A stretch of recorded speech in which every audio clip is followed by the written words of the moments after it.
batu-batu situs di Alas Purwo atau situs Kawitan. Kalau banyak yang meyakini kalau orang Mojokerto sana yang tetap Majapahit, tapi kalau di sini disebutnya situs Kerajaan Belambangan keyakinannya. Namun kalau saya menyimpulkan, Belambangan kan berseiringan dengan Majapahit. Terima kasih.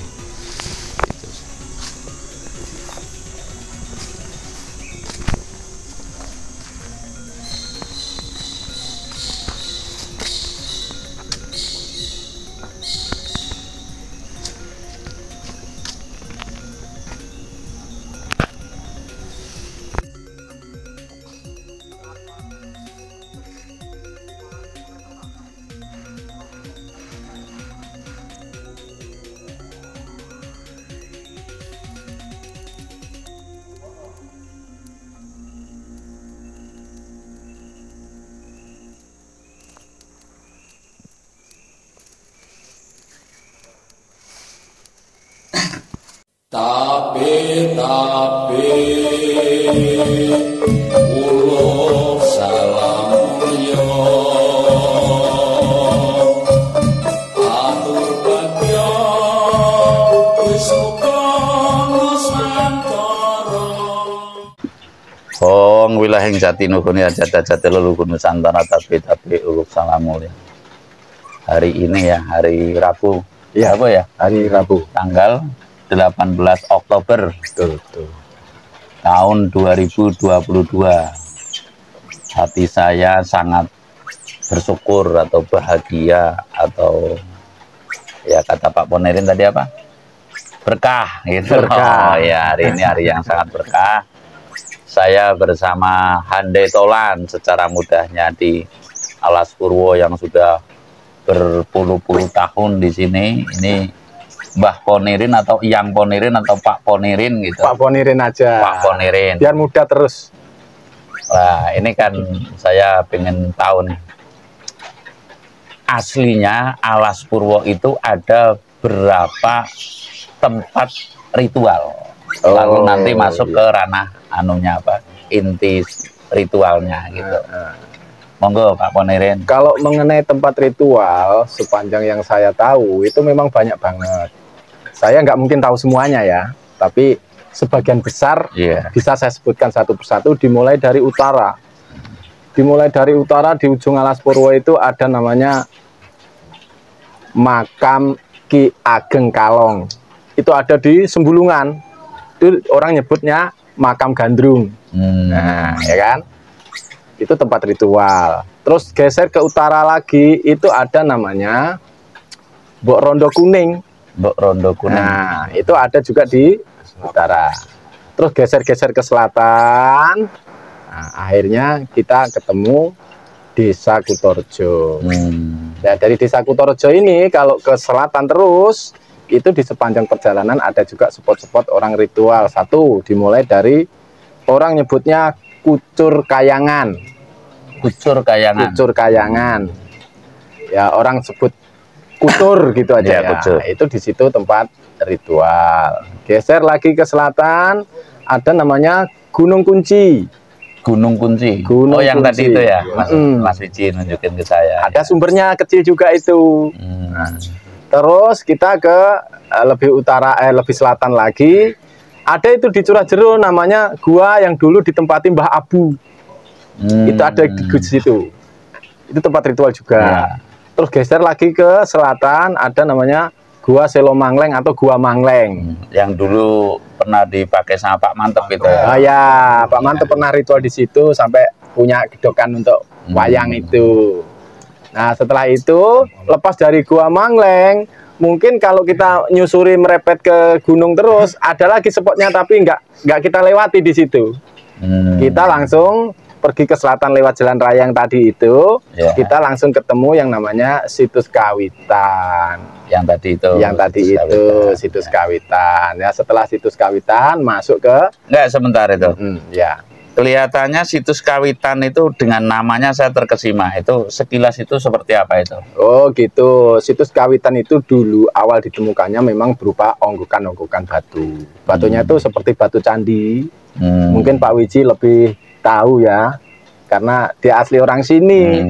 Jadi saya menerangkannya takut salah. Jadi onggok-onggokan batu ini akhirnya oleh yang dulu yang babat tanah, kan dulu itu hutan untuk dibabat untuk rakyat dulu di situs Kawitan itu dikumpulin sama yang punya babatan itu, yang punya tanah di situ, tanah penggarap maksudnya.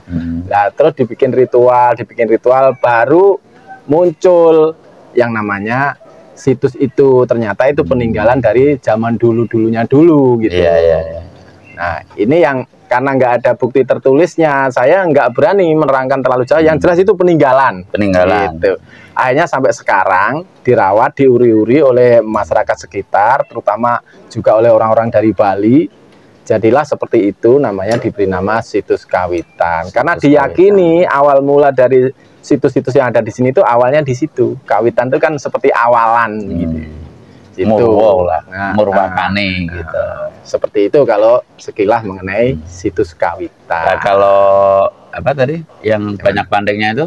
Oh, Sadengan. Sadengan itu memang terkhusus ya, tidak ada tempat ritualnya di situ. Sadengan itu tempat ritualnya yang ada di pojokan tadi itu yang saya sebutkan, namanya Gua Basori itu. Namanya di Pejaraan. Oh, di Pejarakan. Pejarakan tuh ujungnya adalah Gua Basori itu rutenya. Jadi kalau zaman dulu dengan zaman sekarang itu rute perjalanannya berbeda. Kalau sekarang orang itu ke Gua Basori itu lewatnya Sadengan sekarang. Kalau dulu harus nerobos dari Pejaraan. Pejaraan itu kalau diambil garis lurus dari tokonya Mbah Suroso yang kita sebutkan tadi itu lurus ke timur.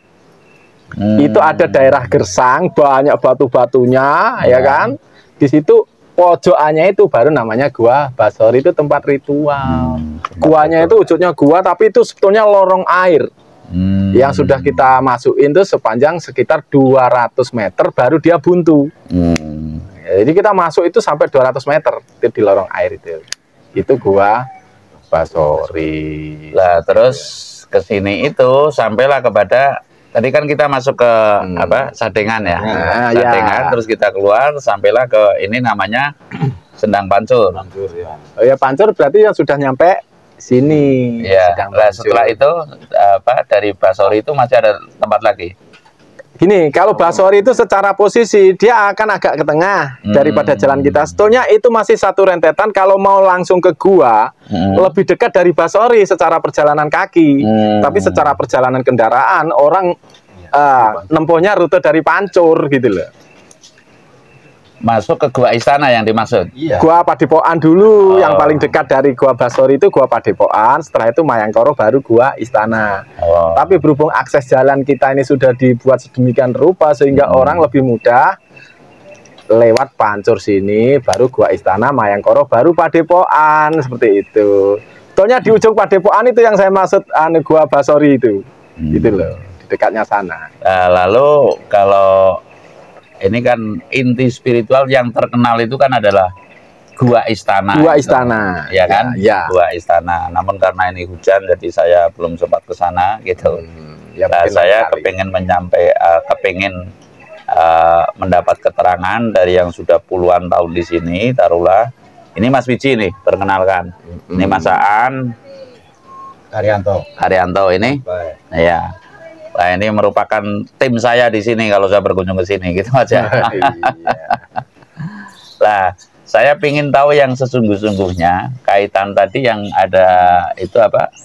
Jati-jati apa tadi? Oh, Alam Jati.